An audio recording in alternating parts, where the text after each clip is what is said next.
Hello everyone, Jeff here from Respawn Studios, back with episode 4 of my Hearthstone Up the Ladder series. In this one, it's going to be a couple different sets of recordings. I won my first two to continue the win streak that ended the third episode, but then I lost two close games. And it's not like I just don't want to commentate losses. I don't like losing, but it's not like there are choices that I made that led me to those losses. I just got a horrible opening hand in one, and they had really good starting cards, and the other, I was at 8 health and they were at 6 health when I lost. So, I don't know. Again, I just picked out 4 wins, and we're going to finish this also on a winning streak. I'm going to be 3 stars into rank 14. So now the next win, if I win my next one, I'll be into rank 13, which will hopefully be the start of part 5. But anyway, here we go with game 1. Tried to also diversify the classes and kinds of decks I'm facing, so here's a Shaman. This isn't all of the wins I got either, I cut 2 of the wins out. So he starts by Earth-shocking my Mad Scientist. He might think I'm like a freeze mage if I coined out a scientist, I don't know, but it's pretty extreme to do 1 damage Earth Shock on your first turn to a Mad Scientist. Kind of interesting play there. And follow it up with an Annoyatron, so he's a Mech Shaman. Mech Shamans are very aggro. They have crackles to do damage to the face, Whirling Zap-O-Matic most often. But I have a Frostbolt and a Fireball to deal with his stuff, so we're in good shape here.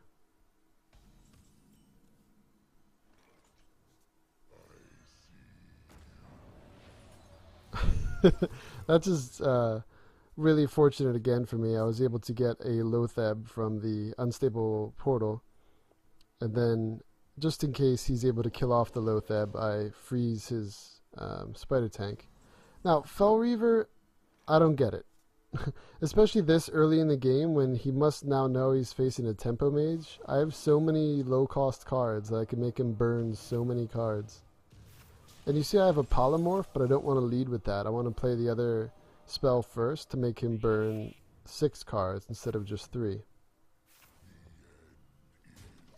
There we go. Keep doing 5 damage to the face with Loatheb. So he got absolutely no value out of Fellreaver, and he lost 6 cards. So that was perfect for me. I'm way, way ahead now. And I have a Fireball to get rid of his, was it 7/6, 8/6? I'm just going to ping the sheep in case he has anything to buff it. And once I get a rag out there, I don't want all these little targets. So clear them out while I have some mana. No need to get the Sorcerer's Apprentice out there. I don't have any spells to even cheapen for the next turn, so. Alright, so there was one of his Crackles, and I get lucky again. He even has a spell damage totem, so it could have done anywhere from 4, 5, 6, 7 damage, and it did 4. So, yikes. Very unfortunate for him. My guy stayed with 1 health. Very lucky, though, for me. So he's in very dire straits right now. Fire Elemental, though, one of the best cards in the game. 6 cost 6/5, and you have the battle cry of doing 3 damage to anything, face or minion.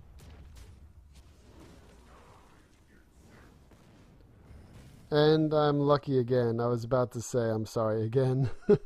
It could have, Ragnaros could have hit face or the healing totem, but instead it hits the 6/5, so I was very fortunate.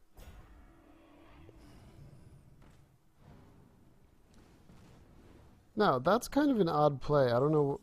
I mean, I guess it makes the most sense to put the guy at 1 health so he can't get rid of the Noritron without dying himself.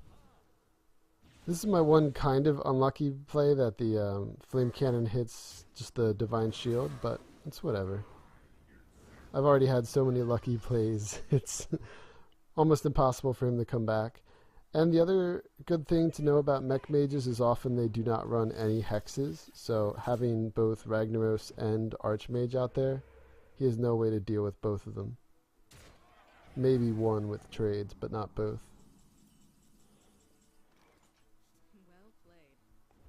And I'm just able to fireball there, and I get another fireball because I have Antonitis, so there's the game. Pretty awesome game one, and just that I got the perfect draws, so that was the opposite of my 2 losses today, where I just got really bad draws. And well, it's not even I got bad draws, my opponent got like even better quick draws that they were able to get tempo to clear my guys and have like 1 or 2 guys alive. So it was just unfortunate. It wasn't like bad beats or I made a lot of bad choices. Yes, I do make bad choices even in wins, but I didn't even feel bad losing those games.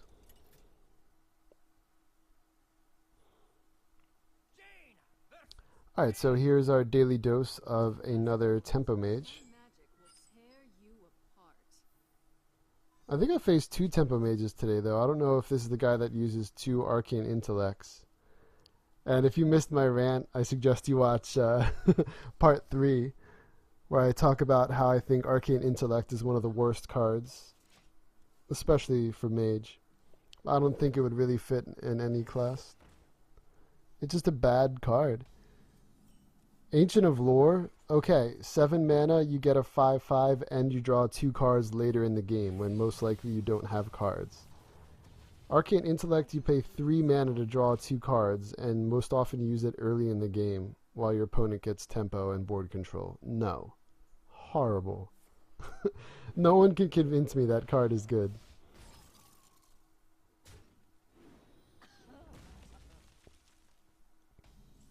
Okay, so I didn't want a Frostbolt right away when it was just a 1/3. So I decided to use the Unstable Portal and play that Mistress of Pain that he then got rid of, but now I feel safe using the Frostbolt now that I have my own Mana Worm out there and I could buff it up.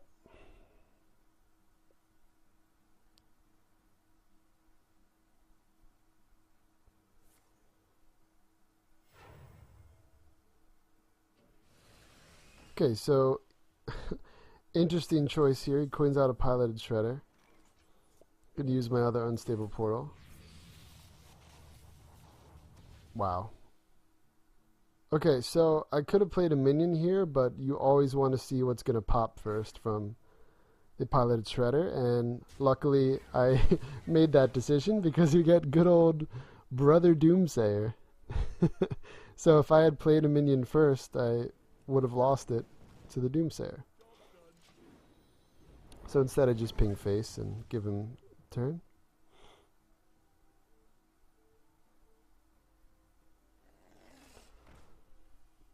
Okay, so he's played his second and final Mana Worm and a Flame Waker. So I have a few choices here. To me the most obvious would be this. Charge, get rid of the Flame Waker, still have a 4/2. And because I have 3 mana, I don't really see a need to get the Mad Scientist out there. So I just decide to instead play the Secret. So also when he tries to buff his Mana Worm, whatever spell he uses will be cancelled out. Still doing the question thing. I don't know why that's kind of become my style. My day-to-day job is I'm a teacher at a local community college, and that's never how I address my classes, so I don't know if that's kind of the way I've gotten used to talking in videos or what.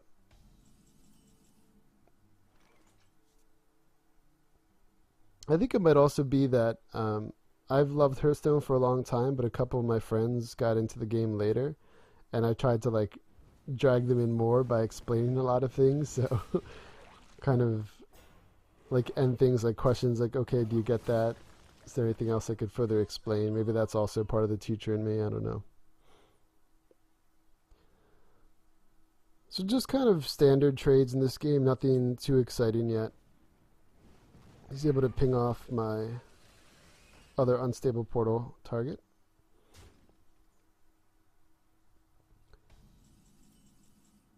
Now, I'm kind of in a tight spot. I could have played Antonitis, but why? There's no need to. So I'm just going to play Azure Drake, see what we get. Another Azure Drake, not bad. I'm going to attack his 1/3 to keep my scientist alive, just ping it to kill off the mana worm. Now the smart thing for him would be the value trade where he kills the Drake, gets something else. He could just ping the mad scientist.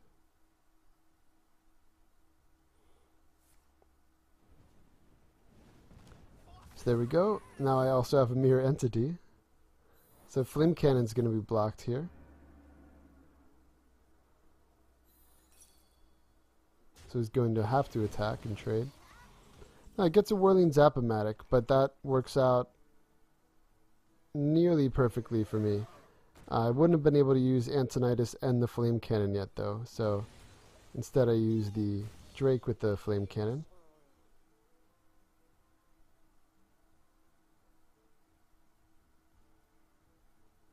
Alright, but now we're in good shape. We have a Heal Bot and a Water Elemental. So two kind of smaller targets if he gets a mirror entity, which we can assume that probably is. So first we're going to play Water Elemental to test that, but it's not. Okay, so now we know that it's most likely the counterspell. So that's why I didn't just go for Sylvanas, and again there's no need to play Antonitis yet, I don't have any spells. Alright, but now he has two secrets, so probably counterspell and mirror entity. So now next turn, instead of going right to one of my big legendaries, I can again play a Water Elemental, which I decide to do.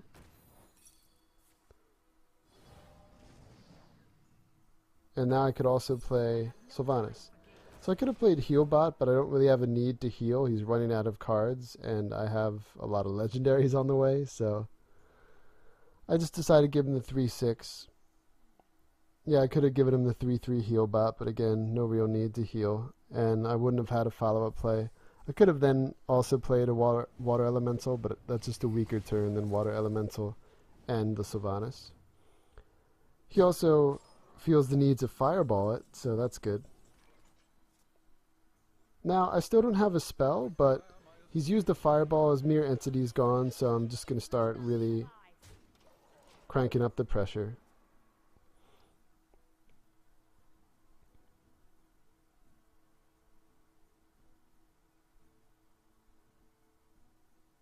Now, this was the worst case scenario. He has a Flame Strike. Too bad I didn't still have Counterspell. So Antonitis is gone before I get any value from him. My new Sorcerer's Apprentice is gone, and Sylvanas is really weak. Though, he does kind of make a mistake here. He doesn't ping my guy to give... Well, I guess it kind of makes sense. But now I'm able to attack with Sylvanas, do 5 damage, and ping my own Sylvanas to take his Water Elemental. So I kind of was able to get more damage in this way, so it did hurt him. Though now we know not to use the Fireball because the other secret he has must be Counterspell, because he seems to be running a fairly standard version of the Tempo Mage. So we're going to hold on to the Fireball, hope we get a smaller spell to draw it out, and then we could use the Fireball to help kill him.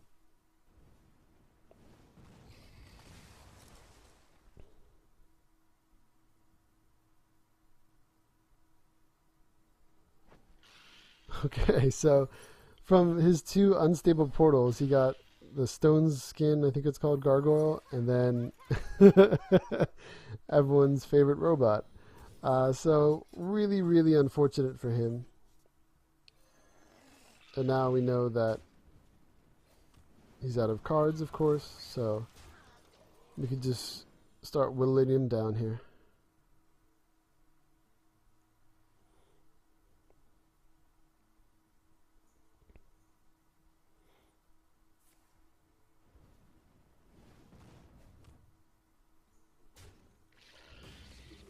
Interesting choice to get rid of the Gargoyle. But I mean, the other option, I guess, would be going face, and that doesn't really make sense. Alright, so I have Loatheb. Not that he has really any spells to use, but It'll help block potentially next turn so he can't get any more value from the Flame Waker. I decided to even leave the Flame Waker alone because he has no cards, so I'm just going to keep the pressure on, keep going face.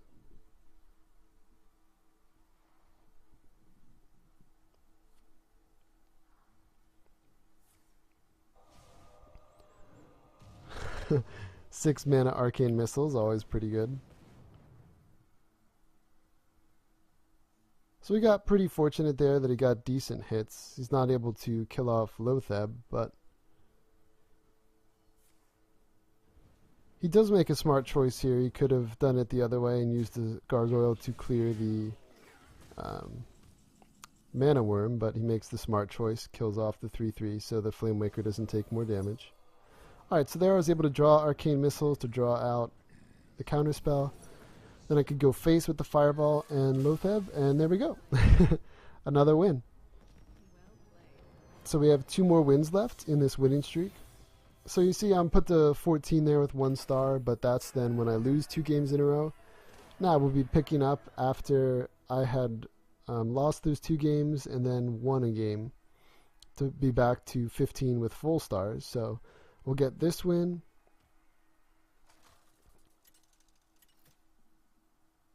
There was a second win after this, I think. Oh, no. Never mind. The win I cut was earlier in the video, not from there. Okay. So you see we're facing a warrior, so again, 99% probably likelihood that it's going to be a Grim Patron warrior. I think he also plays Loot Hoarder on his first possible turn, so yes. Grim Patron warrior. Job's done. And keeping up the tradition of this series, I get one of the better unstable portals ever. I think that's this game. It should be. Okay, so Loot Hoarder, he coins out a Loot Hoarder. Interesting. So I'm just going to ping it off. Of course you don't want to use Flame Cannon.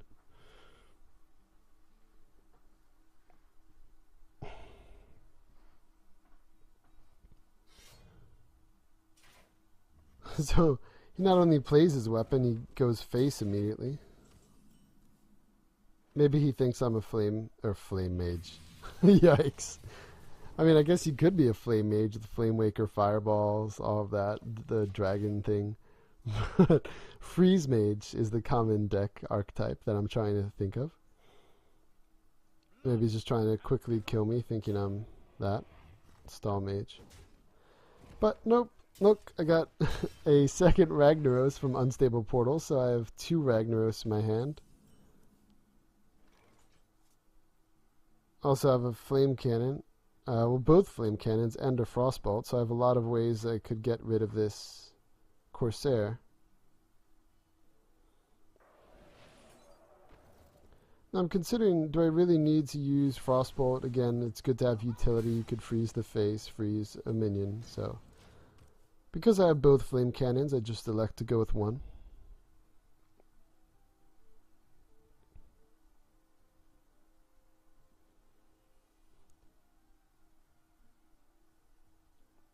You might notice that this guy is also using the Legend card back, so this guy was Legend rank before. I always love beating people that get to higher ranks than I do.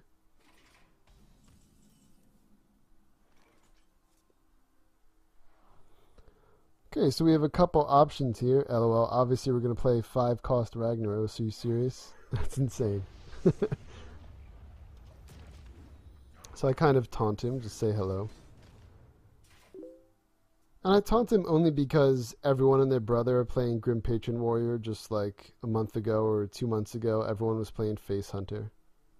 Let the pain speak to me. Grim Patron Warrior does take some more patience and thought than Face Warrior, but I still don't like using it. Not just because it's popular, but because I just don't like that playstyle.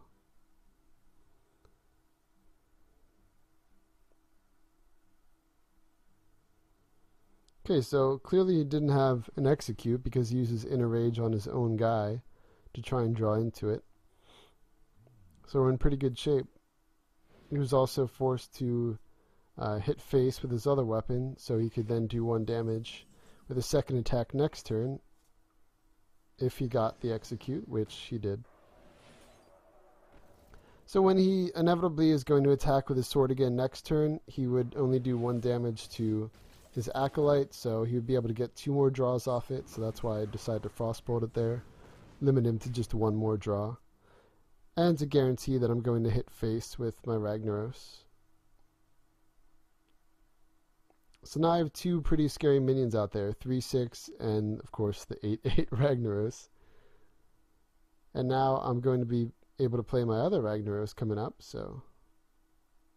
And we're also sitting on Antonitis, so a pretty insane hand. Hard to lose the game from this position.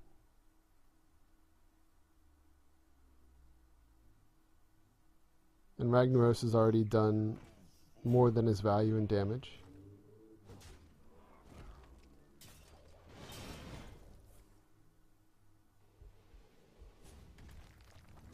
I do not understand why he played the Sludge Belcher before attacking, because then he did 1 damage to his own guy that was not needed, so a little misplay right there.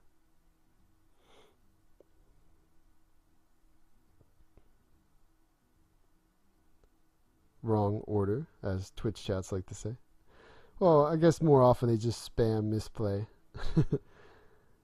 And like in golf, when someone hits a drive and people yell "go in," even if it's like a par 5, the best thing about the troll level Twitch chats, which is basically all Twitch chats, like every time someone like ends their turn or trades, people are like, "Oh, you missed lethal."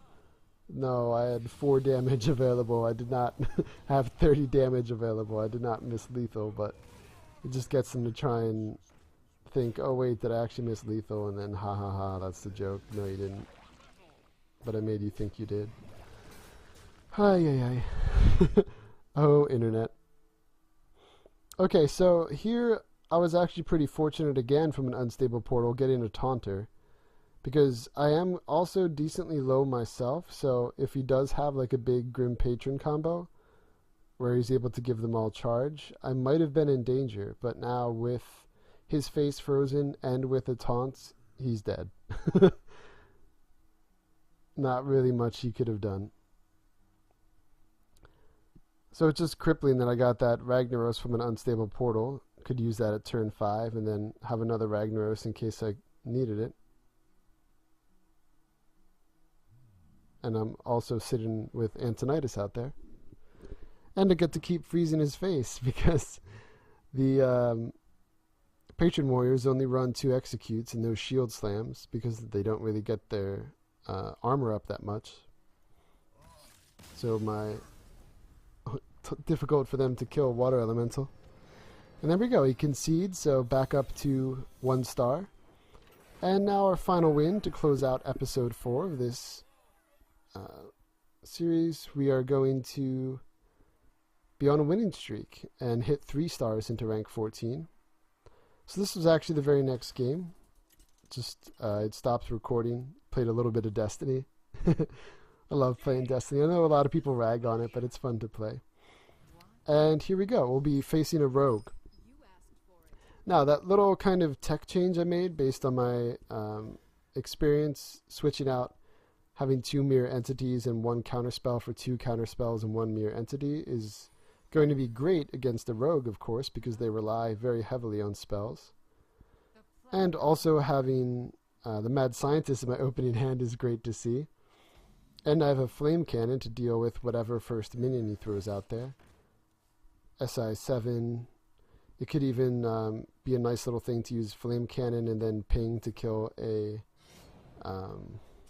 Violet Teacher. Or Flame Cannon later for an Asher Drake. So a lot of good options. Okay, so we get a Mana Worm and Scientist going. I could have needlessly used coin to buff the Mana Worm, but there's no need. He also plays a naked SI7 agent, which is not what you want to see as a rogue. But I guess that his is force play to get some pressure on the board. But now I'm able to have a buffed up Mana Worm and both my Mad Scientist out there, so that's pretty sweet.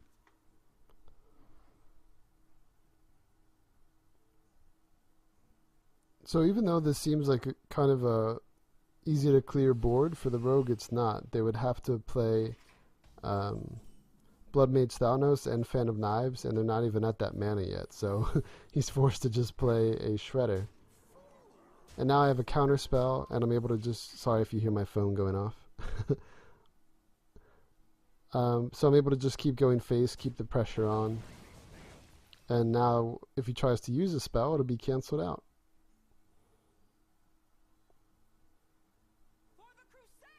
This is a very strange deck. I don't know how this guy hit rank 15.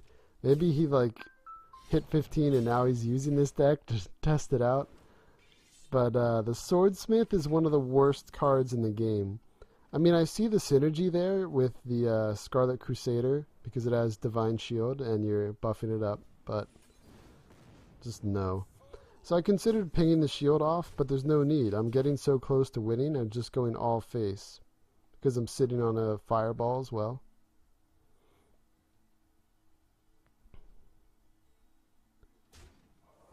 Okay, so he does everything possible to clear my minions, but I'm sitting on my other fireball, so the game's over.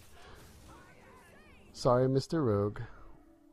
Alright, so that's going to do it for part 4 of this Up the Ladder series. Hope you enjoyed my somewhat, hopefully, intelligent commentary. And I should be back with part 5 tomorrow, which is Wednesday. Alright, I will see you then.